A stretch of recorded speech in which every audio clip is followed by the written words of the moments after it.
mindset တစ်ခုဟာတကယ် literate အောင်မြင်မှုကိုဘယ်လိုမျိုးပြောင်းလဲပေးနိုင်နေဆိုတာသိပါသလား mindset ဆိုတာလူတိုင်းမှာရှိပြီးအောင်မြင်သူတွေနဲ့တာမန်လူတွေကိုခွဲခြားသတ်မှတ်ပေးတဲ့အတွေးအမြင်နဲ့ချင်းကပ်နည်းတစ်မျိုးပါ ကျွန်တော်တို့ရဲ့လက်ရှိဘဝအခြေအနေငွေကြီးစီမံခန့်ခွဲပုံအလုပ်လုပ်ဆောင်ပုံနဲ့နေ့စဉ်အလေးအကျင့်တွေအထိ mindset ကနေလွှမ်းမိုးထားတတ်ပါတယ်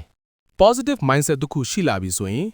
ခက်ခဲမှုတွေကိုစင်ခေါ်မှုအသစ်တွေအဖြစ်ရှုမြင်တတ်လာမယ်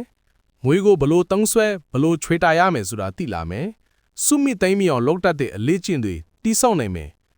အောင်မြင်သူတွေရဲ့အလေးကျင့်ကောင်းတွေလည်းတဖြည်းဖြည်းပိုင်ဆိုင်လာမယ် mindset ကိုတရက်ထဲနဲ့ချက်ချင်းပြောင်းလိုက်ရမယ်လို့မဆိုလိုပါဘူး